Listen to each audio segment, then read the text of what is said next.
everybody, and welcome back to A Fire Inside Out. I'm Ben Hanson, joined by my co-host, Jeff Cork. Hello.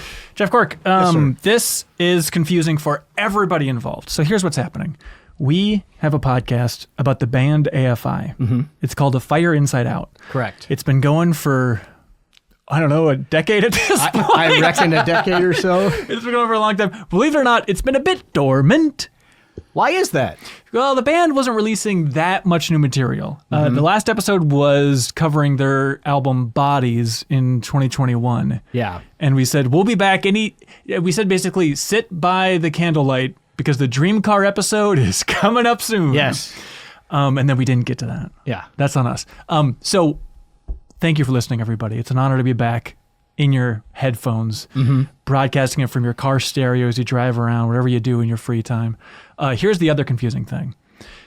Towards the end of the AFI podcast, I left Game Informer where we were recording those AFI podcasts, Correct. the video game magazine, and then started MinnMax. So that's another YouTube channel where the video version of this is. So if you're watching that and you say, I'm trying to watch MinnMax, where's Sarah being cool and talking about gardening and cool gamer stuff? This is a podcast that's kind of a legacy thing about the band AFI. That's it. The two halves have met. I don't right? understand why you even need to give that whole speech. It's an AFI podcast that's on MinnMax. Yeah, and you can go back and check out the archives. A Fire Inside Out. You can subscribe on your favorite podcast app. Jeff Cork? Yes. We're here in the flesh, in the studio together, man. Yeah. Because a new AFI album has landed on our laps. Yeah. What a glorious day. Exactly. If you could pull the camera in closer and just have this, because I don't know what's going on here. Is this a biscuit? Did I actually hit you? No. I hit your microphone. Okay. What's going on over here? There's a whole second half of this table. Yeah. Did I blow the surprise? This is the surprise. We got some other AFI fanatics here. You might remember him from the episode of A Fire Inside Out, all about the concert experience of Black Audio. Grant is back. Hello. In a way only he can be.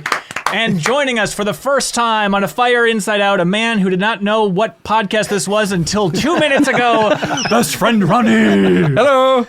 Now, it's only appropriate we get this back up for a big new occasion with a new AFI album dropping, because I got into the band AFI back when I was a wee lad, a mere zygote because of this fellow Ronnie, because his older brother was hip as all hell and Very said, hip. Ronnie, he slid the first CD across the table and said, listen to this. The Big Bro Connect. Yep, Yeah. it was.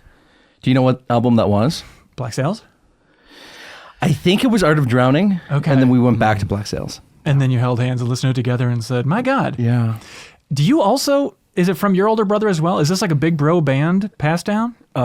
Since we have the Big Bro connection, our big bros were also bros, as little bros were bros. Right. And I'm pretty sure I also got it from Big Bro, and Black Sails was my introduction. Yeah. So you are officially cooler than us. Full of fire, full of angst. My God. Yeah. Hell yeah. Had it all. Black Sails was what was that? 99? Sounds right. Yeah. Art of Drowning was 2000. Can you imagine, hey, factoid monster on this AFI podcast, Here we go. Check his notes. but can you imagine just that, I know, Cork, you probably have the same thing, right? But like the impact of the year 1999 on our lives. Can you imagine Black Sails releasing the same year as The Matrix and Fight Club, and at least Ronnie and I were 12 years old? Yeah, It's like, nobody talk can about- imagine that.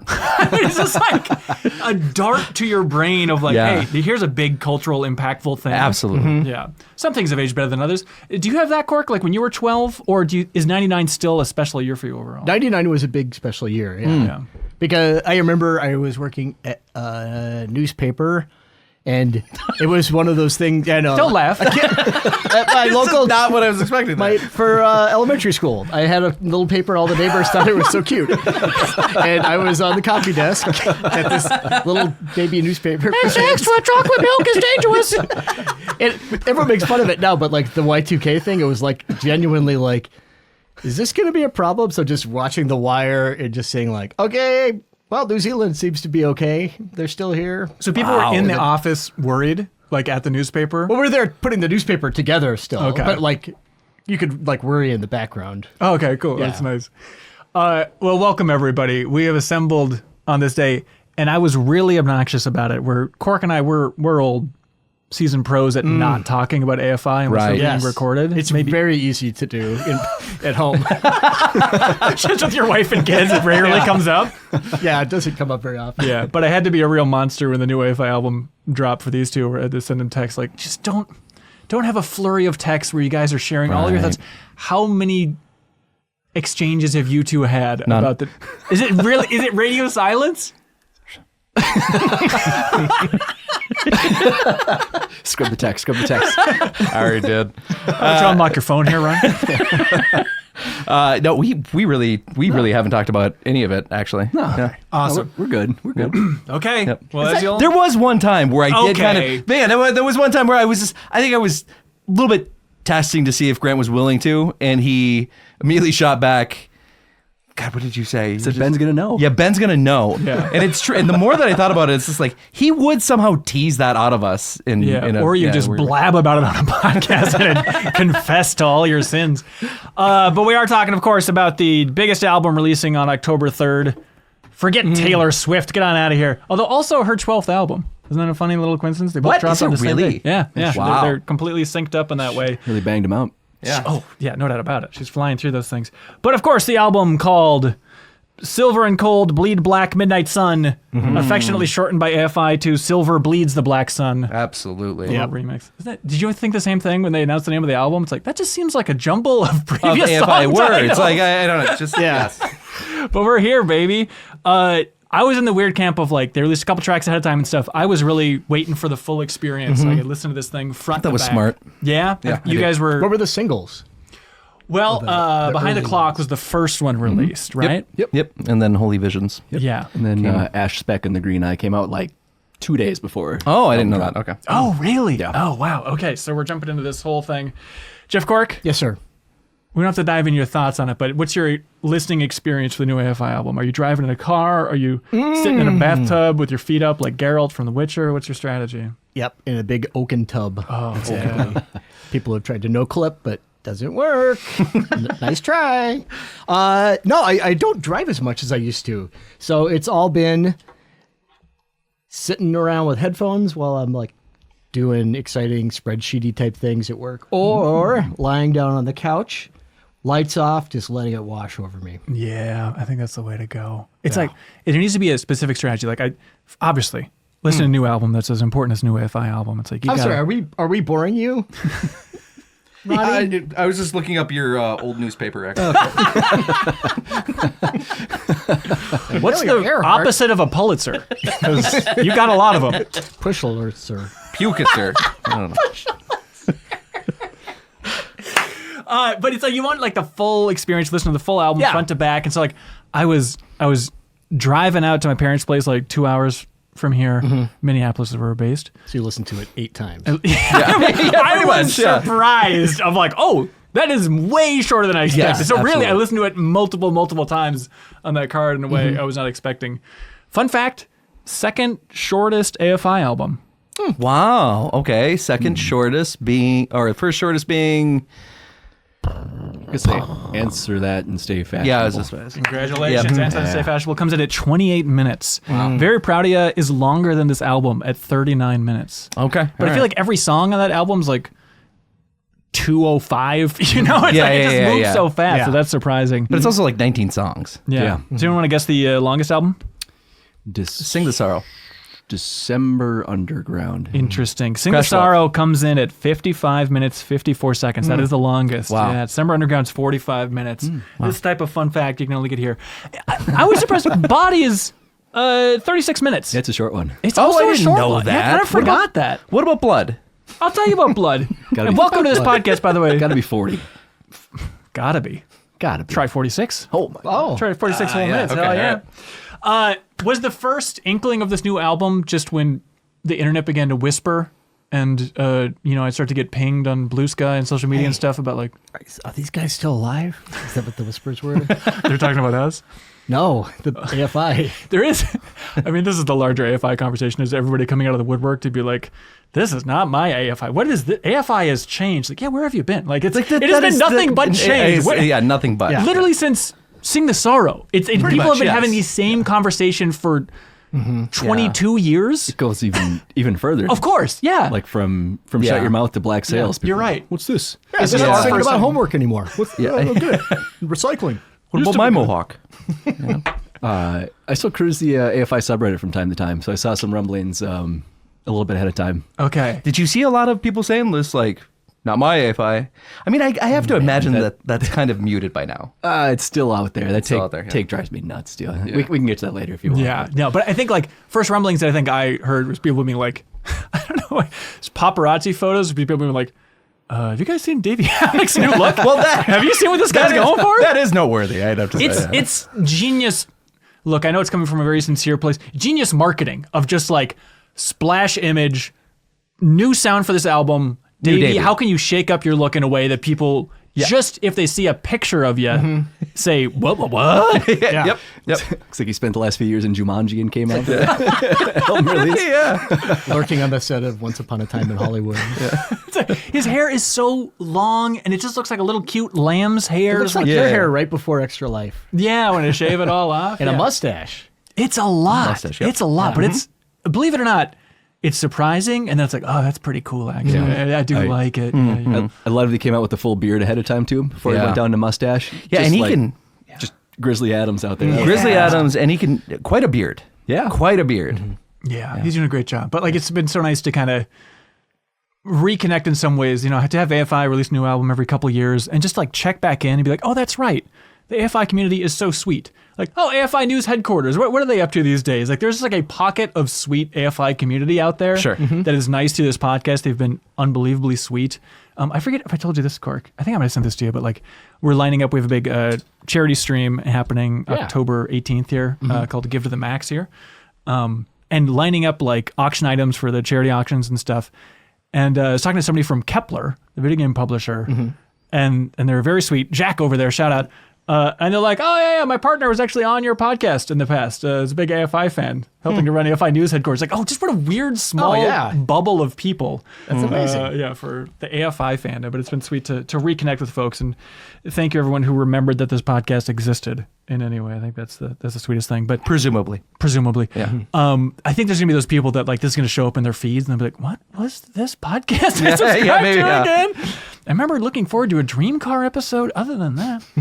But we have missed a couple things before we even get to this new album, right? Because the last episode we recorded, 2021, is very fun to go back and re-listen to, Cork, for several reasons let me get to here. But we're talking about like, oh, COVID, I don't know what the tour is going to be like. I don't know if the tour is going to happen. They did eventually come through Minneapolis in November of 2022. We did not do an episode about it. I apologize because Cork had to be out of town for a work thing. It's true. So Cork was not able to go. Did you go to that one, Ronnie? Yes. Hang on, Grant's saying no, he didn't. Did not. Ah, damn it. Just taking a stab at it? Just taking a stab. You should have not just said, like, what are some of the things you remember from that show in particular? Davey. Yeah. Check. This guy was there. All right. You got one. Jade? Fine, Oh, two. yeah. Warmer. But yeah, it was very, very fun. Grant was there. We held up Davey Havok as he was singing, holding his feet. That was the best. It was pretty Oh, satisfying. yeah, I was sick. Yeah, do you have any key memories of that concert, Grant, when they came through the Fillmore? I mean, that being one of them, yeah. Yeah, it was mainly just touching him and in a cool, gentlemanly way, trying to help support him. And that feeling was like, oh, okay, it's going to be on us to hold his shoes up in the air here. After listening to that really, really good Hard Lore podcast, the 4-hour interview, Yeah. I'm glad we didn't grab the tip of his dick like some other person did. A couple times. Yeah, I'm a shaft man. So I think it was a classy route. Yeah, there's Which he's fine with. Actually. Yeah. Did you listen to that Hard Lore No, YouTube interview? I started to listen to it after I didn't want to listen to that because then I'd be like, well, Ben, you got some competition because according to this podcast, Right. I figure you're already going to be doing that. And people love at parties when you whip out that. I listen to this podcast, and actually, fun fact. Just say I read it somewhere. Oh, smart, Yeah. But yeah, it's a really good interview on YouTube. You can check it out. Yeah, Hard Lore. It's 4 hours of just Davey unpacking every album and the new album in particular, and all that awesome. fun stuff. And he has a bunch of good stories. Jeff Cork in particular, there's one thing I need to let you know about this interview because, first of all, in a very, you're talking you two to me fashion, Cork. Can you remind us who is in the band AFI? Oh yeah, it's Sir David Havok. Okay. Sir David Havok. Guy Normal. Guy Normal, the drummer. Guy Yeah. Normal. The drummer. Oh, gosh. I think it was just Jade and Andre. I don't think we had any other names for the other. Yeah. Well, Jade, we didn't like him because he's kind of the Svengali who's pulling Sir David Havok away from the rest of like the core group, right? That's right. Oh, in Yeah. the conniving ways. And he was a guest on this podcast along with Hunter. You can go back and listen to previous episodes. I still pinch myself about those two jumping Incredible. on the podcast. It's so sweet. So anyways, here's this thing that happens. Let's see, at about like the 3.5 hour mark in this interview, Davey, your boy, Sir David Havok, he's telling a story on here. And the story is about how he met Peter Murphy. From the band Bauhaus. I love it. Okay. And he's talking about like, oh, he got to say what a big fan he was and stuff like that. And this fellow's British. So here's what Davey Havok has to say. And he says, Neil. Oh, you didn't know where this was going? No. Someone just gave you the question. He says, Neil. And he goes, Josh, can I have that? The cane? And that's for the cane. I hereby knight thee. So he knighted me. Wow. Just Sir David? I wish I could fucking remember. It had something to do. That's incredible. It had something to do with the culture. Sure. You're untouchable. But yeah, he knighted me. Wow. And that happened. Wow. And Yeah, here so, you are. So Peter Murphy knighted me. Beautiful. I guess Sir Davey Havok Isn't that absurd? Crazy. Isn't it a wild coincidence? What are the odds? Yeah. After a decade of calling him Sir David Havok, he says Exactly. those words himself. Those guys could not have cared less either. Wow. Well, that was 3.5 hours into the Yeah, they were all checking their watches I think, at that point. Oh, but it's a very good interview. Check it out. He sings Suddenly Seymour. Davey Havok does this. Oh, He's nice. talking about his love of Broadway and theater and stuff, which is really dorky and fun to see for sure. Not saying we called it for all things, but Cork, it's so weird listening to that last episode we did for The Fire Inside Out. Because, okay, a couple things. Yeah. First of all, we said like, you know what we really want? We just want AFI to like make the soundtrack to a movie. Like Yeah. Jay just go produce the soundtrack to a movie. Remember, am I hallucinating that this happened a couple years ago and I tried to rent the movie and it wasn't available yet? And now I can find no evidence of this ever existing. But am I hallucinating? That did happen, right? What happened? What? that they scored a film, like an indie film? I can seriously find no record of this. So if I fans, please send me that link because I wanted to check it out before this episode. And it's like I just could not find it. But I remember that happening at some point then. And then it's so funny, Corey. Wow. First I've heard of this. Yeah. This didn't happen. But then the other thing is, and this is, not exactly Nostradamus, but we're like, what we really are craving is for AFI to like pick a lane to make a cohesive album after the Blood album and Bodies in particular that we like a lot, but it's very scattershot. It's very, here's this taste, here's this taste, here's this idea. And there's cool stuff in there, stuff we like more than the other stuff, but we're like, we just want them to be like, this is a vision, stick to a cohesive genre, try and create a mood album.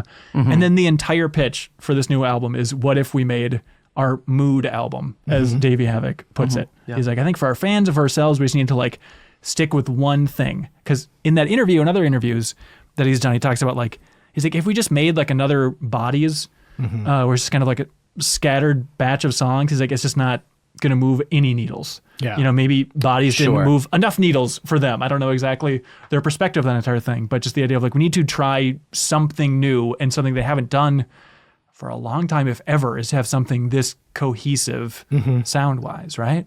Yep. Yeah. So you're saying he listens to the podcast? I'm not saying that. I'm not saying that. It's just like, it's Yeah. just a perfect scenario of setting this up. But Grant, I'm curious if you have thoughts on this too. I went back before this album launched and like listened to the last couple of albums, just like trying to remember that trajectory. And I know we kissed its ass a lot in the last episode, but Bodies has only grown for me. Where I think Bodies might be my favorite since Sing the Sorrow at this point. Wow. I think. It's a it's a tale as old as time when it comes to fandom. Anytime a new album releases and I've listened to it thoroughly, I'll go back to the most recent one. Yeah. Regardless of how I felt about it the first time, it's always better after another one comes out. And the same thing happened again this time where I went back and listened to Bodies and it's like, oh shit. I like this more than I remember. Like, Yeah. this is really cool. What is that? It's just like it's I don't juxtaposing those two things with something you know really well with something you're still trying to wrap your head around. I think so. Like audio It's- wise. I think it's every fan base too. Like I remember we had a teacher who was big into Metallica, and that was his thing. Like, oh, this new stuff is trash. And Yeah, then it's crap. as soon as something else comes out, like, it's kind of a classic now. Yeah, it happens with me and Coheed. It happens with me and AFI. And yeah, going back to Bodies was a lot of fun. And it was tracks that weren't my favorite at the time. Going back and listening to them now, I'm finding things that I like in all of them. yeah. And it's, Yeah. yeah. Especially like it's really fun when you know the trajectory of like the sound they're going for with the new album, right? To go back and be like, okay, Yeah. his singing style, like Death of the Party, feels a little bit like where this album's going, or like even just certain vibes of Tied to a Tree. It's like Yeah. it feels like that could have fit on this album. Like, and then going back even to like Blood Album, like Still a Stranger, like the acoustic work on the guitar there, like okay, that could kind of fit here, or Feed from the Floor is another one where it's like singing style you can still pick up on. So it's just fun, like not that all roads are leading to this album, but just to see like okay, they're starting to build the interest in tackling this as just the cohesive whole for the vibe. Certainly. And I feel like Burials might be the most tonally cohesive prior to this. Yeah. Just because of the headspace he was in is A lot of emotion there. I mean, absolutely. Just being a puddle and making an album, basically. Yeah. Yeah, and I liked in that Hardlore interview too, where he's like, "Yeah, the song I Hope You Suffer." It's like, "Did they suffer?" It's like, "Oh, they suffered." I'm very happy that they suffered. Yeah. Very primal and real for Davey Havok still would be like, "Oh no, those emotions are still Yeah. quite primal." But Jeff Cork, Yes. new album. Mm-hmm. What do you think of it, man? It's I Cut listen. the tape. Cut the tape. Yeah. We got to talk about this. Yeah. I listened to it Told a you we had a bunch, pre-show discussion. and it just washes right over me. Yeah. It's usually like I'll listen to a new album and there's like one or two or three songs that just jump out, whether it's like this is very silly, or like, oh wow, this is really cool, or with AFI it's like, oh my god, they're just so full of themselves and I love it. That kind of a thing. I love it. This is just like, this album just as a whole is just so consistent Yeah. throughout in a way that nothing stands out. I did write, like I went through and took notes and everything. Like I do have like a favorite song of the album, but it's Right. not like, oh, this is amazing. So I'll Interesting. spend more time with it, but it's I think the first one that was really just like this one may not be for me. for That's whatever interesting reason. because you have been such a champion of like, change it up, AFI. Love it. Yeah. I love you changing direction. I did go back to some of my old notes, and I remember you talked about, you're like, I don't like Davey's deeper singing voice. It's something Oh, that you gosh, talked yeah. about before, and it's like, okay, well, that's this album. Yeah, like, it and really you is. think like, oh, is it that different? And you go back and listen to even just the last album, and it's like, oh my god, it is night and day Yeah. for the tone that he's hitting in this album. So if you already were kind of that being, it rubbed you a little bit the wrong way, I could see that being like, okay, we're in this for the long haul Yeah. for 30 some minutes. Ronnie, Yes. Ronnie, Yes. what do you think of this album? I really like it. I really liked it. Yeah? Yeah. Did you have to go on a journey? Yeah, I did have to go on a journey. It was one of those things where when I first listened to it, I'd say I probably listened to the full album like front to back 8, maybe 9 or 10 times. Yeah. And Just with- frozen in your lazy boy staring at a white wall. Yep. Yeah. Yep. Just telling the family, shut up. And Davey's talking deeply. and yeah, I kind of had the same sort of, I think, reaction as Jeff, is what you just kind of mentioned, where it's like, well, nothing really stands out for me, but I'm sure like at some point in time it'll start to kind of just like take form, and like I'll be able to kind of differentiate between the tracks, find something to kind of like for my brain to kind of latch onto. And that did happen, but it wasn't until like I sat down and actually like, which is very interesting. Like I'm kind of glad I waited until like maybe 7 or 8 times like listening through to actually start taking notes, because Totally. then like I have kind of an understanding of just like the basic structure of the album. And once I started doing that, like it was one of those things where I was like, okay, well now like in this in this listen, like I'm just going to kind of listen to like what Jade's doing, and this time I'm going to kind of listen to like, like what I like about Davey's vocal performance, kind of so on and so forth. And that really, I think, was helpful in helping me kind of understand like what I find distinct in this album and what I really like in the album. Yeah. So I think like on its first few listens, I think it would be kind of a reasonable and normal response to just kind of say like, there's not a whole lot that really sticks out, but there are things that stick out if you stick with it. If you stick with it, yes. Yeah. That's interesting. I'm kind of in that same camp where I was so excited about like, oh, they picked a lane, they picked a mood. Yeah. It's not my favorite mood for previous AFI songs. I think It took me a while to figure out the mood. Right. And so it's one of those things like the first couple times I listen to it, I'm like, well, I'm happy that they're happy. I'm glad that they stuck to like this cohesive vision. And believe it or not, write this down. The more I listen to it, the more I'm like, oh no, I do really like it. It's like, I do really like it, but there's still a lot to unpack here. But high level, Grant, what's your grand arc here? Our thoughts are kind of the same. Yeah. It's really funny that I think they sound kind of the best they have in a long time, but at first listen, I don't know if that sound is for me, and I'm totally okay with that. Mm-hmm. And the more I listen to it, the more I am finding things that I like about every song too. Mm-hmm. 'Cause it definitely has a lot of theatrics in the vocals, especially too. Right. He's very dramatic. He's really dramatic. going for it with it. And in some songs, it definitely hits harder for me than others. Yeah. But I like the take. They sound like they are having fun. Mm-hmm. Yes. Yeah. I think it's probably him and Jade spent a lot of time in the studio writing these songs too. And yeah, it feels like the writing process was probably different than Bodies. Like they had more fun doing it too. Yeah. So Davey talked about that, of how liberating it was that like, since the start of the band, it'd be like, all right, we're working out the music, and then I'll come in and put some lyrics over the top of that and make it match. And he said that this was the first album ever where he wrote the lyrics first. Right, yeah. And then had some music and it's like, oh, we can make this work. We can nudge some things around and kind of not shoehorn it necessarily. Mm-hmm. Like it doesn't feel shoehorned, I don't think, at any point. I think lyrically, this is one of my favorite albums in a while. For not just having, in my brain, I don't want to say it, but my brain is just, it's a blinking neon sign that says the words trash bat. It's like something that's just like so like kind of aggressive. Brilliant. No, but so I do appreciate that. But there is like in that Hardlore interview, I heard it in a podcast, Cork. He talks about, I think it was that, or maybe it was another interview, but talking about how, so I was reading all about this. Davey he goes on and on about how there's more of a monotone sound throughout this album. Mm-hmm. And they brought it up in that interview, specifically, he's talking about Total Immortal. And he's like, yeah, that was actually a pretty monotone song for us back in the day.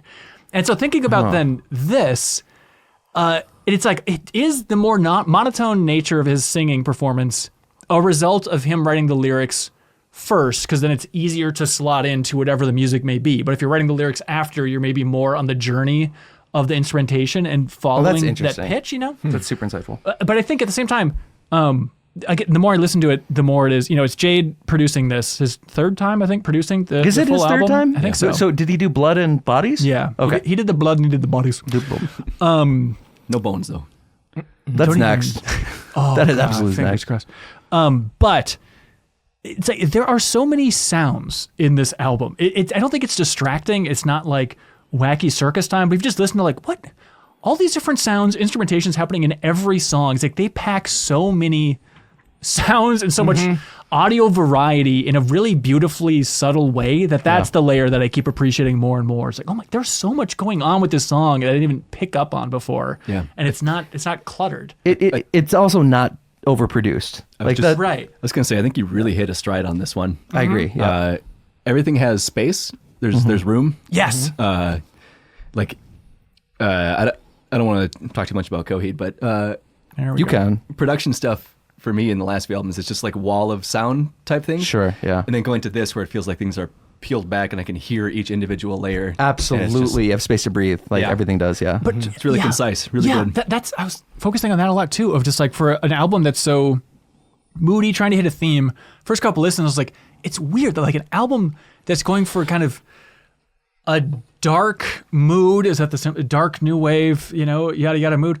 I was like, you'd think that there'd be more kind of swirling ambient sounds that would kind of fit the tone of some of these songs. And I was like, but it's not really in there because it's like 34 minutes. Listen to it again. It's like, oh, it's in there. It's just really beautifully put for like the first 15 seconds of a track. You know, it's like there is that space for lapsing into a mood. Yeah, for brooding moodiness. But that almost feels like kind of how I would think of Burials. Like Burials very much had that ambient darkness, and this has it to 18% of that. Yeah, whereas I think Burials is more aggressive with its darkness, and this is more of a kind of introspective darkness, which is weird to be like, on the 12th album, AFI started to get really dark and introspective. It's really, what a unique tone for them. But yeah, it's weird that it's on a new level with this.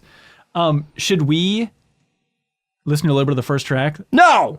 Well, let's talk about Coheed, baby! Now you're talking. Okay, here we go. First track, of course, on this album. This is the opening of The Bird of Prey. Turn it up. Okay.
There we go.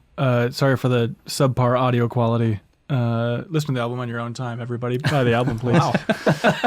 I was thinking, like, the drum beat is just 10 out of 10 on that on that song, and I almost couldn't hear it there. That was I think you get Danny. I was driving in my car listening to this. I was literally laughing out loud, giddy about like, yes, like get out of the gate, weird and very strong. Weird. Yes. Yeah. And I don't think Davey knows what a bird of prey sounds like. There's that stock sound effect that you can use that everybody. Yeah, and I always get confused about the eagle is actually the red-tailed hawk, but that's what an eagle actually sounds like. It's, I love at the very end how there's just like one little left at the end. It's the last thing you hear before it gets you. Yeah, exactly. Grant, what do you think of Birds of Prey? I'm all right with Birds of Prey. All right with Birds of Prey. yeah, I'm all right with Birds of Prey. I think it's a fun opener. I mean, historically, the opening track has usually been, I guess, with the exception of Bodies, because Twisted Tongues like doesn't have the same type of opening energy like Miseria Cantar. You did it. Torch Song. You did it from Crash Love. Usually come out with just like a straight up banger. I don't think it's on those levels, but I think it's like, it is that same idea, I think, of having a bold statement for the first song. Like, I don't think you'd expect the acoustic kind of westerny guitar and it is like trying to get your attention, I think, in a really cool way for an opening track. It sets a tone for sure. It sets the tone. What more could you ask for? Ronnie, hang on, are you solving equations on your notepad? I'm doing I'm doing a crossword. I don't know. I did find it kind of interesting that it just, and this is again like more true across the whole album, which is the, like, Davey's also doing the backup vocals as well. Yes. Mm-hmm. So it was, it's one of those things that I immediately kind of clocked. It's just like, well, that just sounds like Davey again. And I'm wondering if, then it just kind of like pricked my ears up for the rest of the album, just to kind of see like, well, how much am I going to hear from Jade and everybody? Yeah. Jade and Hunter. And I mean, so I watched live for this, and it is Jade who's the bird. Oh, interesting. It is. And I'm curious, who that's knows interesting. if, Okay, yeah. in the studio it's the same case, but especially like, it's funny, it's interesting to hear live, and maybe it's just this one performance and stuff, the only one I watched, but, it doesn't have like the reverb on it, so it is just him going, ah! Like screaming at the mic, which is still cool. It's just not as like dreamy and ethereal here. Yeah. Do you think we all like 80s sound as much as Davey and the band do? I mean, that's obviously That's a the tough overwhelming thing to- presence is just kind of the vibe of this album. I that really they're very like it. steeped in. Yeah. Yeah.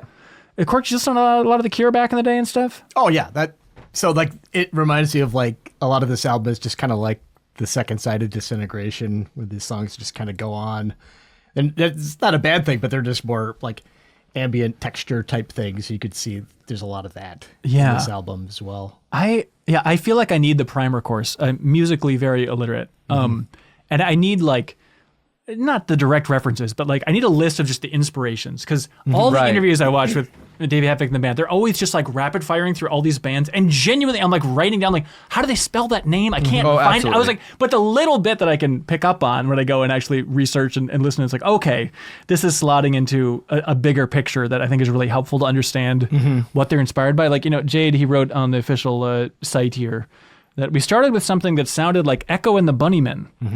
But eventually we ended up with this melange of death rock and post-punk and all this stuff from the late 70s and early 80s that we grew up on, like Sisters of Mercy, Bauhaus, Susie and the Banshees. Yeah. And by the way, Davey describes this album as a struggle to reconcile existence in a godless dystopia that lacks sanctuary, mystique, reason, and a chance of survival. Oh, shit, I get it now. That's what I wrote down. I have to say, I was like super surprised when you said that it started with lyrics. Because usually, like I'm a guy That's who fair. likes lyrics, Okay. and so Well, like, limericks, I know you're kind of obsessed with. but like I don't pay attention to him that much with AFI. But I listened to the album a bunch of times, and then like today I was like, I'm just gonna open up Genius and read along. Yeah. Say it. I think the lyrics suck. Really? I think they suck. I'm so sorry. Do you really? I like it. It's okay. They seem like cryptic fragments. Maybe that's what Yes. he's going for, and that's awesome because I know a lot of the like his songwriting kind of leans toward this, but this is, it just seems so simple. Which again, It is. I think a what he's simple going for, album lyrically for sure. Yeah. but I don't think it has anything particularly interesting to say. It has references, but not like things that are explored. Sure. I think overall, yeah. I mean, it is the pollution of listening to a bunch of interviews of him talking about the songwriting and what he's going for lyrically. Before I even heard the album. So it definitely is feeding it that way. But him talking about, he's like, big picture wise, and there's a couple songs that really hit this, right? But it's like, just the state of the world is so twisted and wild and weird and unpredictable and torturous and cruel. And he's like, I found myself writing lyrics that feel like psychedelic and psychedelic imagery. But as a sober man, it's just the state of the world is so wild that that's how it's coming out. And it just feels like it's hearkening back to as if I was doing a lot of drugs, but I didn't get crazy. The world got crazy. The world is on drugs and I'm not. And it's like, okay, that's a really interesting framing for him when he's talking about, later on, just about, perils of greed and all that, trying to talk about society at large. It is kind of funny that like, I think maybe this does speak to, Jeff, what you were kind of saying is like the best, it took me a while and I had to, read through all the lyrics, and like the best that I came up with is like, he's just describing like, this is the end of the world. Right. Like we're just watching the end of the world. Yes. And then the last song is the actual end of the world, like process. He's talking about the end of the world, but like as a next door poster. Like he's already accepted it. That's the way I always looked at it. It's like Door poster. just like it's not particularly articulate. It isn't. Look, not that much insightful. rhymes with Trump. I mean, how many songs do you want to have out there? Yeah, I don't know. I think that it is about the state of the world, but also there's a running theme. And again, I'm just excited to have him tackle something that is, in theory, a more cohesive mood.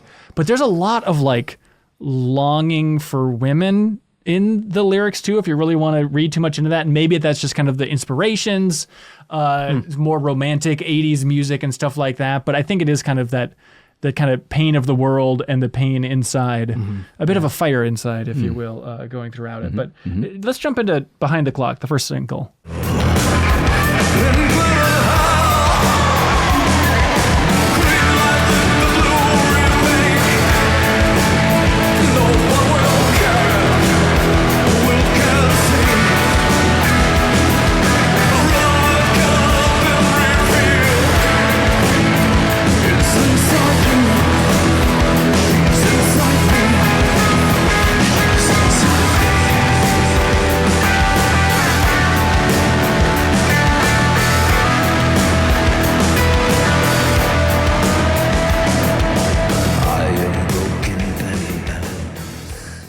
Behind the Clock, everybody. Yeah. Jeff Cork, are you a David Lynch guy? I'm not alone. Yeah. Yeah, so all the names in this song are characters from David Lynch films. Yep. Which is cool. Okay. That's wonderful to hear because I did. Who are these people? They're from Mulholland Drive-In, Inland Empire. Yeah, I'm wondering, I mean, David Lynch died January of this year. Do we think that was just a situation of, but if it's presumably this is one of the earlier songs they recorded, so I would think that they probably recorded this before David Lynch died. Right. I mean, obviously they've been a big fan for a long time. It's not like riding the bandwagon. I would hope though, like if he had something to say about David Lynch, you wouldn't just name back some of the characters in his movies, you know. Right. I think, you guys like this is a single? Do you like the song overall? Yeah. I like this one a lot. Yeah. Yep. I think it is one of my favorites for sure. Absolutely. It was the first one that I heard from the album. You too? Yeah. I just freaking went wild with this one. Hundreds of listens. Might be my actually favorite vocal performance of Davey in this in this album. And also just there really isn't a lot of guitar distortion. In this whole album, this is one of those very few moments where Jade actually puts the distortion on the guitar. Yeah. Way more acoustic than I was expecting. Way more acoustic. Throughout this entire album, I'm so excited about every time he whips out that guitar. It's such a unique sound to it for sure. Because it's also kind of rare. I don't know. Like there are these moments where it's just like, these are very, and I say this and I also listen to like a lot of AFI's old stuff, and Jade does use a lot of discretion in terms of just like, there are like, where verses, it is just drums and bass, and then he'll jump in on the chorus or just play something kind of melodic in the background. Yeah. And I think it's just more of that, but it's just, for whatever reason, it's more notable.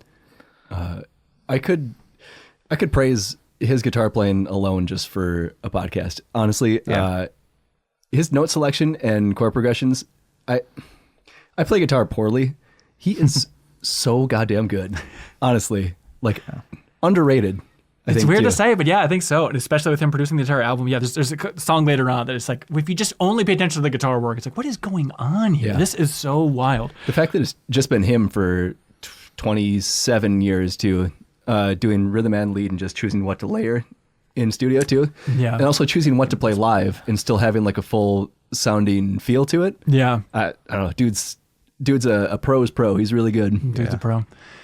Lyrically, this song, it's like, it is kind of like a fun throwback to like their earlier albums where it's like, hey, we're just gonna have a line from Reservoir Dogs in here. Like them embracing Hollywood so much that like just, it's really rare. I feel like in modern AFI, just have something this literal. Like we are talking about David Lynch's characters, and it's not that simple. I think it's just using that imagery and the feeling. Sure. And behind the dumpster, it's so scary. The plight of those characters and stuff. I think to kind of tap into larger vibes, which this is where you can read too much into everything, but that's what the point of an AFI podcast is. But like, listen to this. It's like, okay, going through the lyrics, is this album about Davey feeling like not getting the attention, kind of stuck in this middle ground limbo of like not quite a star, walking on a starless walk, no one can hear you scream type of stuff? It's again, listening to interviews pollutes your brain. I got that. And nothing's as simple as this.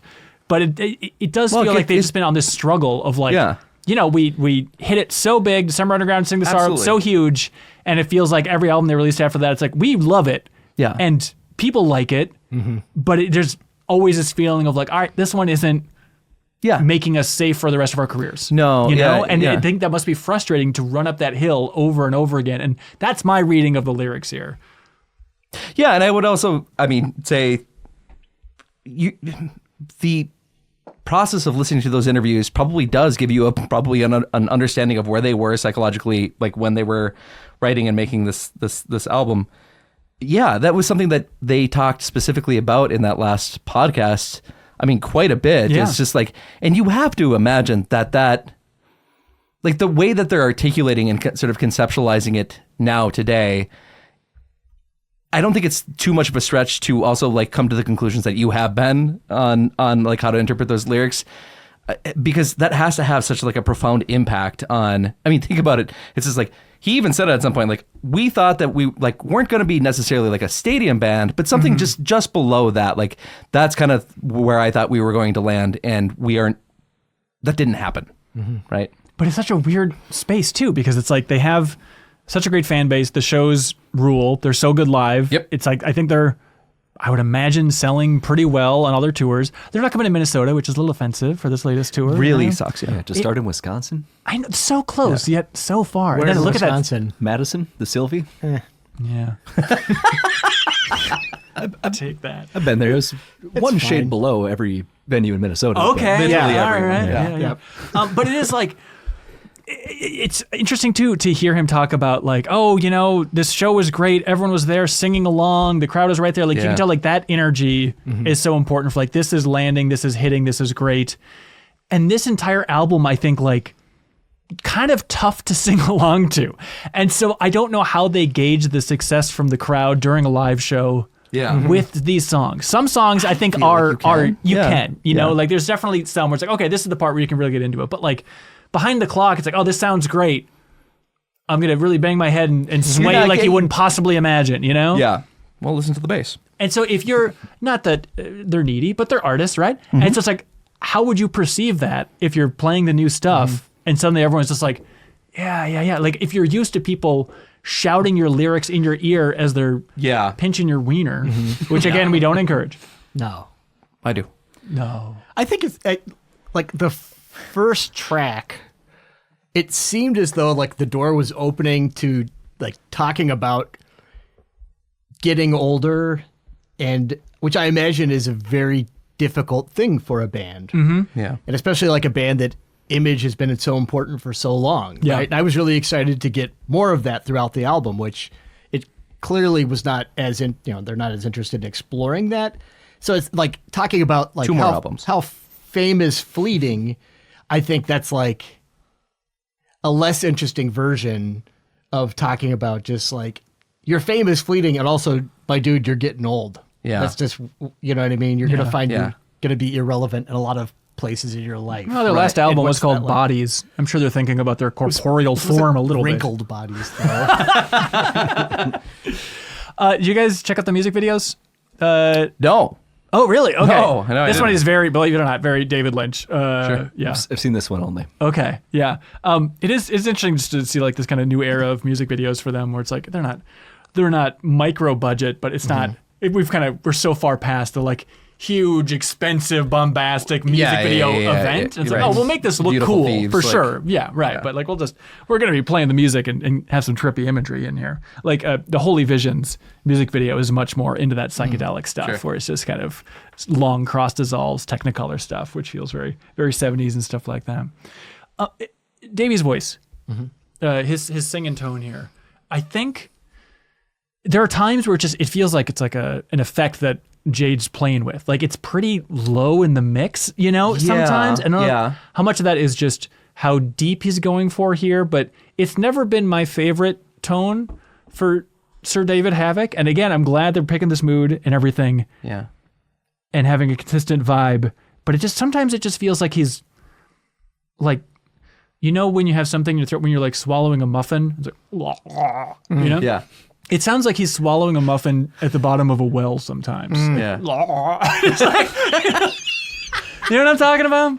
I do know what you're talking about. I know exactly what you're It's just a talking tough tone to have. Like, it's tough because I think he has such a distinct voice, such an awesome voice. Yes, he does. And I think that personality comes out less in the deep tones than the mid, you know? That's a That's a great way of. Thanks so much. Yeah, that's a great way of putting it because I think I want to like it more than I do like it. Yeah. And I think you kind of already spoke to this, which is I think I'm pumped that he seems to like it. Yeah. And that's what I really like about it. And I do like it. And I do like it. But hook him up to the lie detector. But it is I think it's one of those things where it's like right now it's kind of novel in my brain and so I like a part of that. I don't know how well this is going to how well this is going to like age for me. Are we all afraid he's going to listen to this and beat us up? 100%. He's going to kick down that door. Yeah. I think He's that's not a what's real going fan. on. Yeah. Get him. What am I afraid of? I need one more muffin in a well, and then I think I'll get it. Okay. Oh, that lyric. Okay. What's that? Muffin in a well? It's up into the well. This it's hearing you be afraid to criticize the album. It brings you back to that super hot take of not my AFI. Yeah. And honestly, this leans into not my AFI, and I could not be more happy about that. I know. It's a weird feeling, and hopefully we're safe in that arena. Yeah. I feel so my fortunate to have a band that chose to challenge themselves and evolve with each album. That is so cool. Like, Yeah. there's an album that fits so many different moods, or like, if I want happy nostalgia, it's there. If I want to be a depressed insomniac, Halo addicted, just December Underground. Yeah, totally. Super good album. Yeah. Like, angsty teen, I got Black Sails. Absolutely. Yeah, and if you want just like a collage of every era, you listen to Blood Album or even Bodies, and it's like, what is this? Yeah. It's And such a journey. Yeah. This will certainly slot in somewhere for me too. Like, Yeah. right now I'm still like acclimating to it, but it'll have a spot and it'll be nostalgia of a different type. And I just hope they keep making new stuff, and I hope they keep doing their own thing too, because it forces me to try to evolve along with them as being a fan too. Yeah. I think that's just the coolest. Yeah, it's cool to see them go, like, for all the different sounds they've experimented with. It's interesting too. Davey and the band have talked about, like, it's like, well, there's only so many sounds of music that all four of us are all passionate about, and I think we kind of they had to find that. with so much variety. It's like they've explored like every nook musically of stuff they're interested in, and so it's like, okay, now let's just go as far as we can down one of those roads. Yeah. And it's like, it's the greatest question of like, do you keep going down that road? Do you wait and see how this is perceived, or are you turning around at the end of that road and coming back, and now next album we're going down a different path of our range? Yeah, they really are at a crossroads. I mean, like, I have no idea what this next album is going to. Like, let's say that they decide to just like, oh, well, we can't do this again. What are they going to do other than like return to a scattershot that is Blood Album and Bodies? Yeah, you can't do it. Right. Yeah. Artistically, they could, I guess. I mean, I wouldn't complain about it. I'd record a podcast about it, for Christ's sake. Yeah. But at the same time, it's like, I don't think that'd be exciting for them. And so, I wonder if that would be their last album. if this is their last album, No, if the next one would be. If this one doesn't take off to the degree that they maybe they would hope for, I wonder if they do one more. It charted well. Did it? this one did. Excellent. Oh, awesome. I think it was in the top 10. Hey, do you guys hear what I hear? Yes, I do. Holy visions!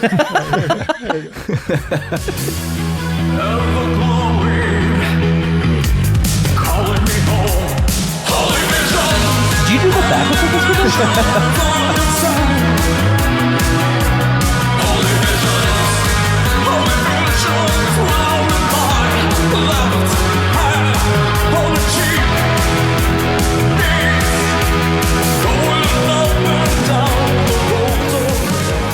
I think it's definitely the most Dracula song on the album.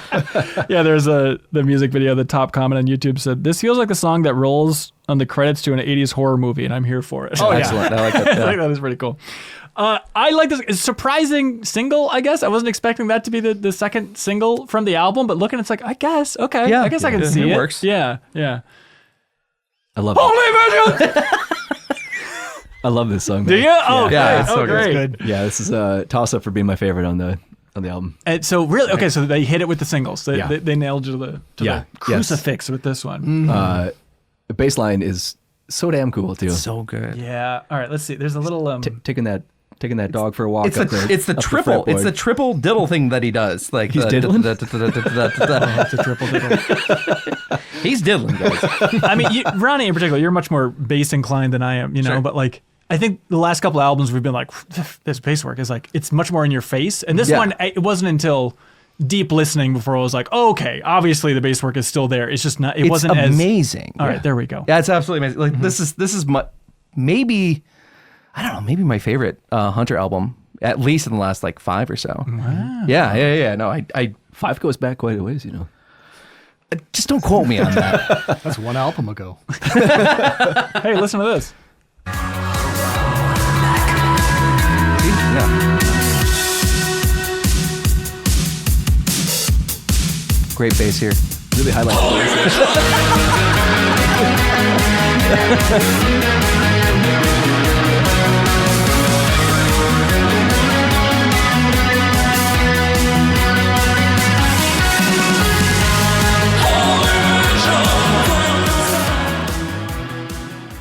Holy Yeah. Visions, everybody. But also like I think again, I think this is the cool thing of having Jade as the guitarist. Like it does feel like he knows how to, I don't know how to say it, like even like just accentuate the bass line and allow it to, again, as we said, like breathe. So yeah, I think what makes Hunter already a stellar bassist even better is being paired with Jade, essentially. No doubt about it. Blasphemy and Excess here. Let's listen to the opening of this.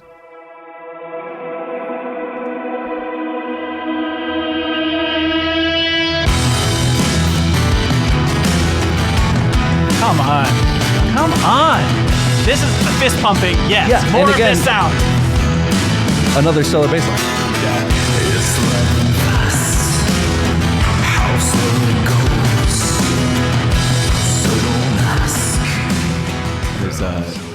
There's a point in the song where the bass disappears for a minute and just comes back in like punched way up. Yeah. Sure, yeah.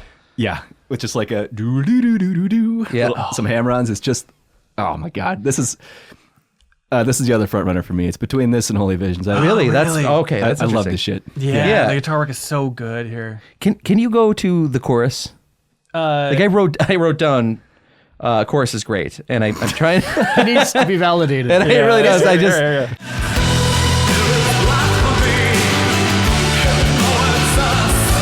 A little rattlesnake slide.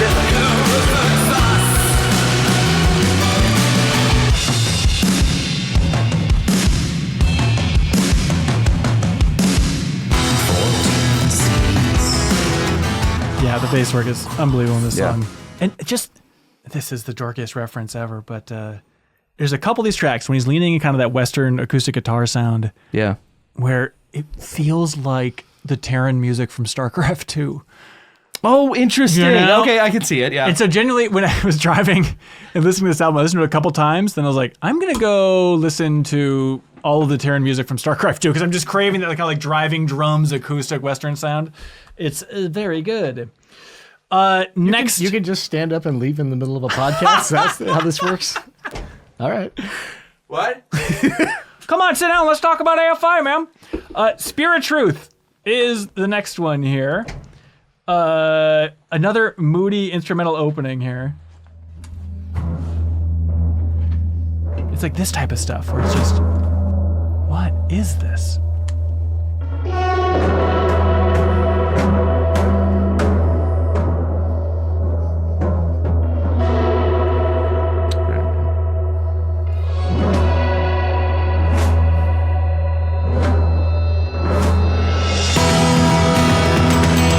I love these two songs are back to back for that guitar too.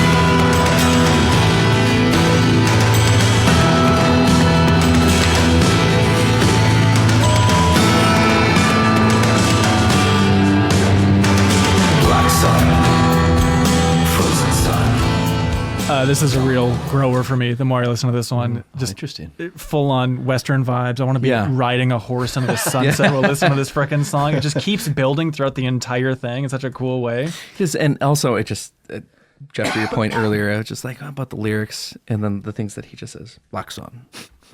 Frozen Sun. I'm It's poetry. Sorry. Maybe he's got a point. Yeah. Truth is a spear, man, believe it or not. Yeah. Is a barb in the side of the fearful. They're not a Halloween band. They want to be really clear. I know they released this Absolutely not. in Stop October. saying that. Seriously, guys. He literally talks about that in an interview, by the way. Yeah, he's very upset. Very sensitive about it. It's totally- All Hallows Eve album. Look, I said I'm not talking about this. But just this sound, and like the whistling in the background here. Mm-hmm.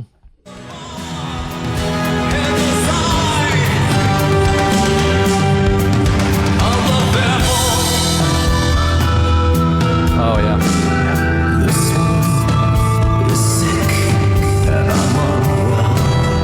That guitar feels so old AFI, but it's so cool.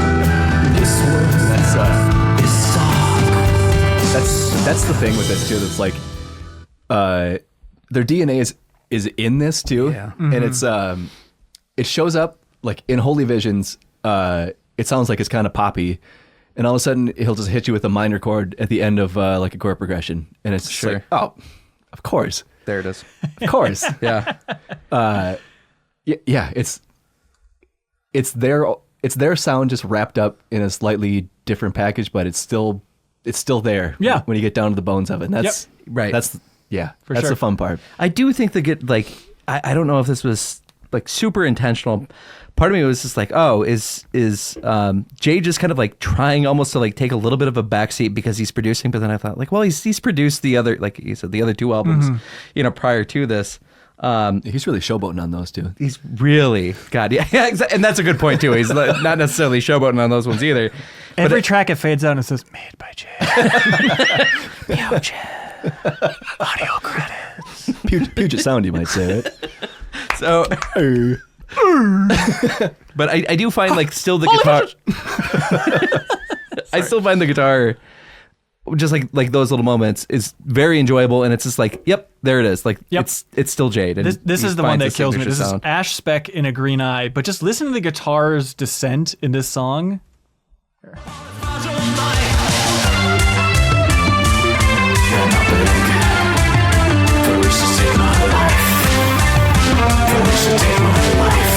It's so fun.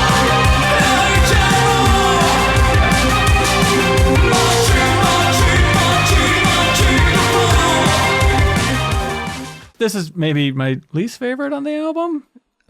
Really? I think so. The Oh, I whole love- Gene Duvall refrain is like, okay, I got I it. love I got Gene it. Duvall. Let me quick Wikipedia for Gene Duvall. Oh, it's just off the top of the dome. I think she's like a French-born actress and courtesan of French and Caribbean descent. Absolutely. She was a key muse and longtime tumultuous partner of poet and art critic Charles Baudelaire, with whom she had an on-again, off-again relationship. We spanning learned that in 2 like decades. third grade. That'll do it. That'll do it. If my enjoyment was on an upward climb until we get to the spear. Okay. The spear so far hasn't done it for me. If Void Word wasn't tucked in this middle section, it'd be a little dipsy doodle there for I me. am with you, where in my mind, I think the first half of the album is so much stronger. Then the more I listen to it, the more Void Word climbs personally, where Yeah. Void Word might be my favorite on the album. I like Void Word a lot. Oh, you're a fucking psychopath. Lock me up. I have his score here. I don't know if I can divulge it. It's on his notes. Oh, really? Yeah, it's not good. Not looking good for Void Word. Here's Void Word, everybody. Objectively wrong, but I think I might like it because it sounds the closest to Escape from Los Angeles. oh, interesting.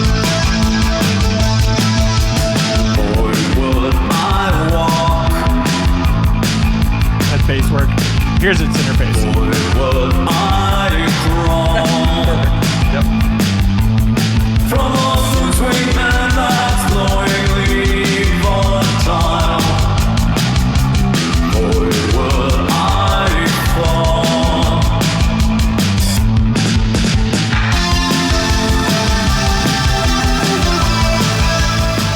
I think it's the catchiest song on the album. it's not. I think so. It's the one I've been whistling the most. This is Oh, the one sure, that gets- more like most melodic. This in is a the way, one that like gets stuck yeah. in my head. Like, sure. Yeah, Yeah. it's just more of a, I think, change in pitch even for the singing too, and like it kicks up that extra notch. Where do you guys stand on Void Word? I think it's fine. Did you take notes and say it's fine? What are your notes, Ronnie? It said it is fine. That was my note. Wow. For this song. Okay, it has grown a lot with me. Sure. It's lifting a lot for the second half of the album. Here. Through some hard times. Yeah, it's really been with me through thick and thin. This is one of those where something that I liked on that the Hardlore. He talked about Jade had this kind of appreciation for like oftentimes like the demo tracks and particularly like the vocal performance of the demo tracks kind of like frequently being better than sort of the final version. And so this is one of those songs where I felt like I wonder if the demo version and the final version sound pretty similar. Like there's not a whole lot of production to me that went into Void Word. Like it feels like probably pretty close to that. What do you guys think about this? Is musically idiotic. I understand that. Mm-hmm. There is a part of me where it's like, yeah, what if you just did this entire album, but Davey just like shifted up an octave or two? Just could you sing these songs with the voice that he had like on a Blood album? I think you could. I think you could too, and I think I would like it a lot better overall. Sure. But Yeah. Marguerite, next track here.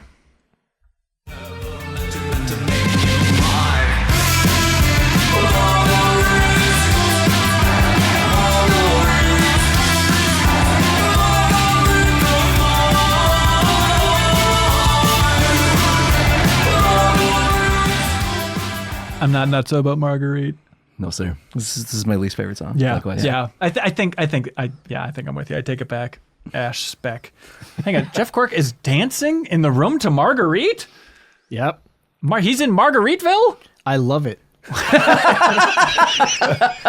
God, this guy's nuts. World Unmade is where we start to take the descent here. Oh man. Let's jump into World Unmade. Let's just go over it. This feels like the realized version of Tied to a Tree. Like after you've been tied to the tree for a while, this is the state you're in. This is while he is tied to the tree.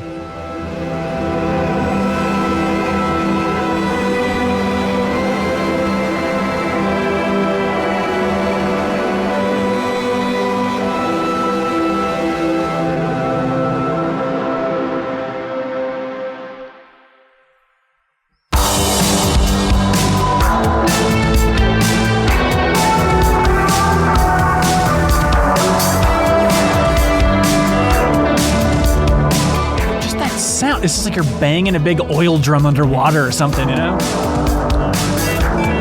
Muffin in a well. Muffin in a It well. kind of sounds like a muffin in a well.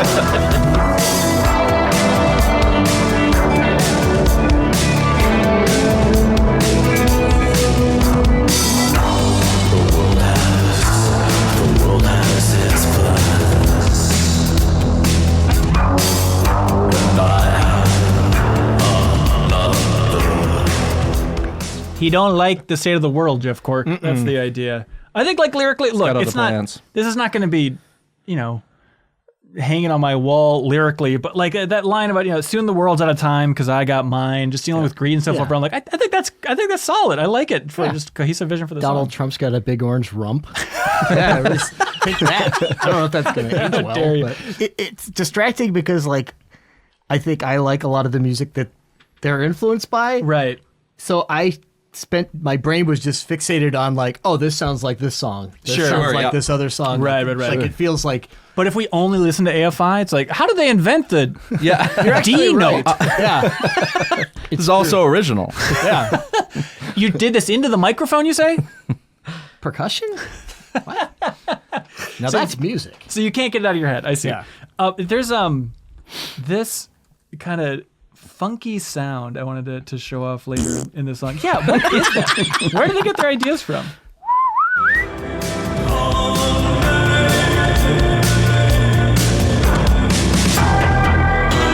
That,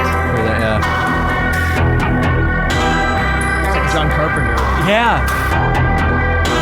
It's so cool. Just in the video game minds. This gonna say it sounds like it'd be in the Hospital of Silent Hill with the Sure, yeah. freaky Yeah. nurse that's Yeah. walking at you. Yeah. Kind of like the end of October kind of a sound. It's the Something reminiscent of the end of October. Yeah. I like this track. Yeah, This is one of my favorites. It's a good one. Really? Oh God, I love awesome. it. Good to hear. I think from like the cohesiveness of the instruments all coming together, like this feels like a moody song, like a song that I listen to. It's just like there is a specific mood behind it, and also like backed by Davey's vocal performance. I really, really, really, really like the song. Yeah, Like you're down in the muck. like in the mire. I'm rolling around in the muck, Oh my gosh. and I've accepted it. So, all right, there's a lot to unpack with this one. This is another long, slow build, and then the song is called "No One Underground, No Space." AFI rules. Every time they say the word underground, there can't be a space before it. Absolutely. You know that from your newspaper days, Cork. Yep, exactly. House style, baby. I mean, at this point, like you think it's just gonna build into like this huge epic or something. It doesn't. It doesn't really do that. No, this is music for the wheelchair at the end of the hallway.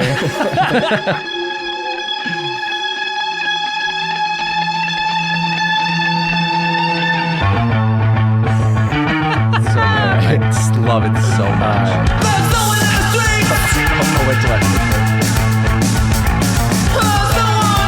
This song made me want to buy a baby.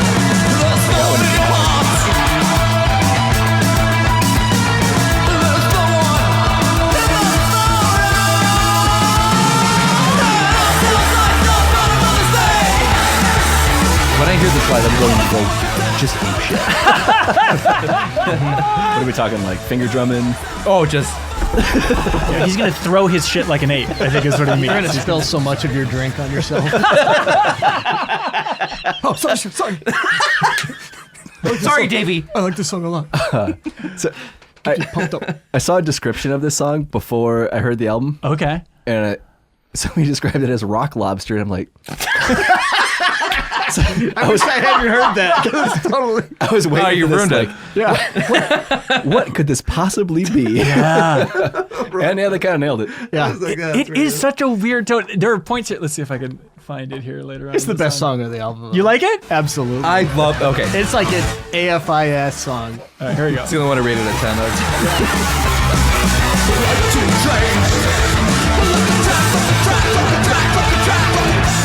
Trash in the flat. Trash equals flash. Trash flavored trash. I Something butchered like it. that. It does remind me of Trash in the trash. Little and the Blood trash, Brothers? trash. Old Blood Brothers. Yeah, for that section.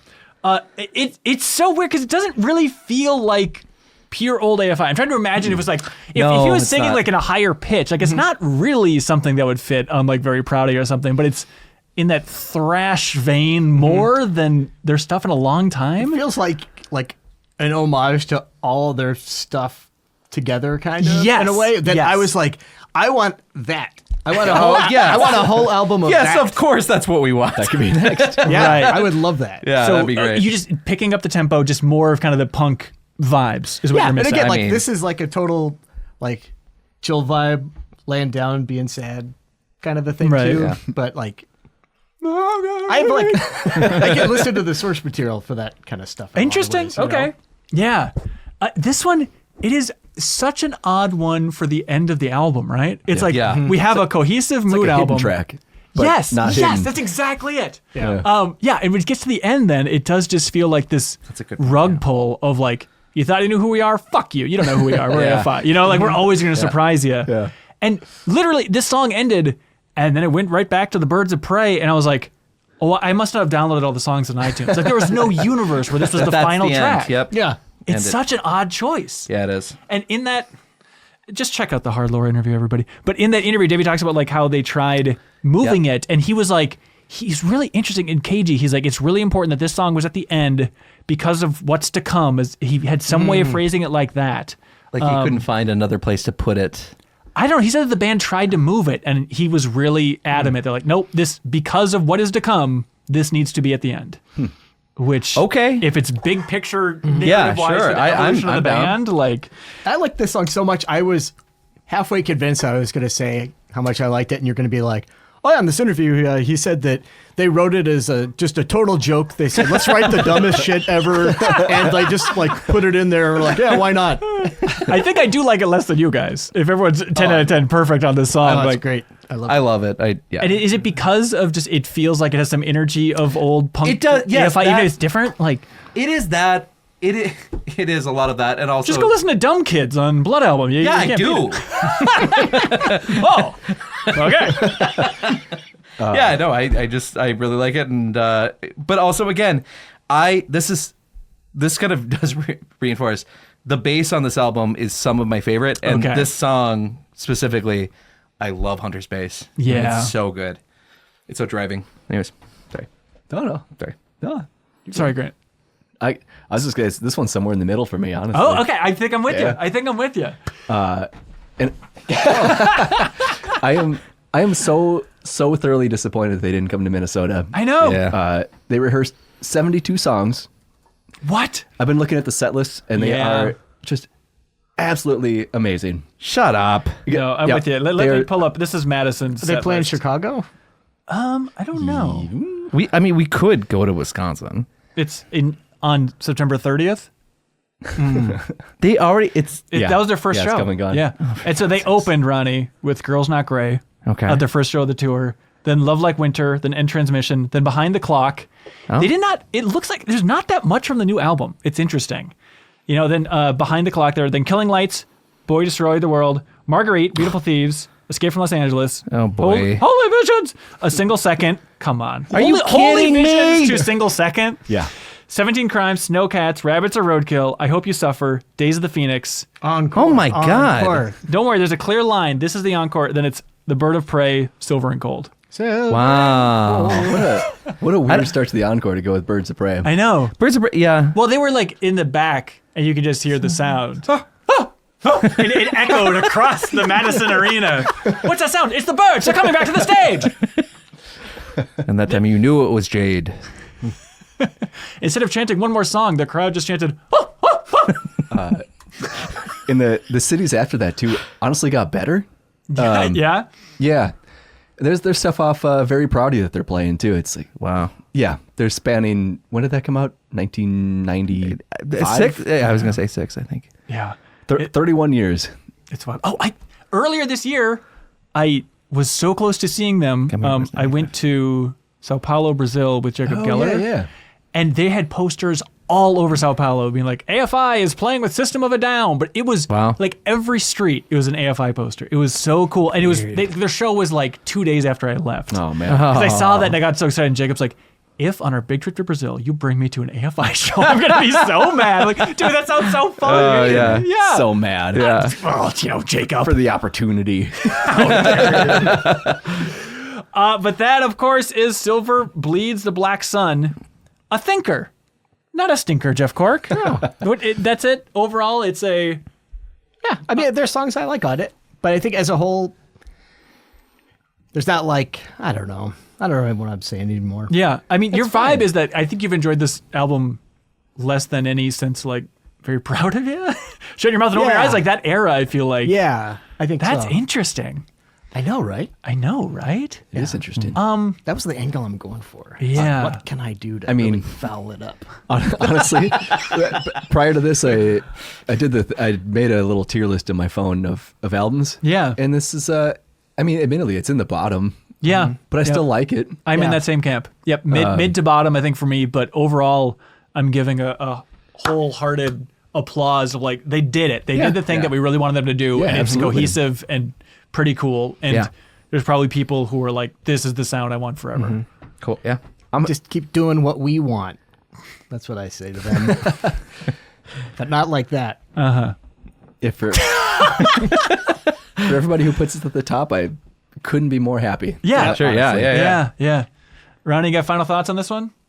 I would probably put it in like the top half of AFI albums. Really? Yeah. And that Fucking was rank them. And that's what's up? Rank them. Off the top of my head. I would. I just, when I sat down and actually just like really listened to everything that the album has to offer, I came out of it seeing, like, I guess kind of having a better understanding of like seeing their vision and and their holy visions. And yeah, really liked it. Yeah. Really enjoyed it. That's sweet. Well, there we go. New episode in the can, Jeff Cork. Will we come back? Probably. If there's new AFI music, we'll certainly come back. Every time I do one of these episodes of this podcast, I'm like, God, we should just do like a ton. We should just just do an episode where, like, I think it'd be fun to have an episode where we all like make our ideal AFI album, like mix and match our greatest hits. Maybe is a way to go. Like, wouldn't that be fun? Just to like make like 11-track album. Just like a draft of Like, do we draft songs? Do a draft songs? Yeah. See, this is forget this video game market. If we just focus on that. That'd be so fun.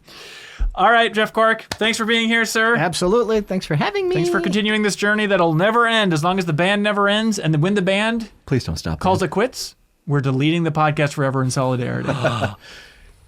Ronnie, thank you for being here. Yes. Oh. Yes. You have final thoughts? I like the album. Cool. Grant, thanks for being here too.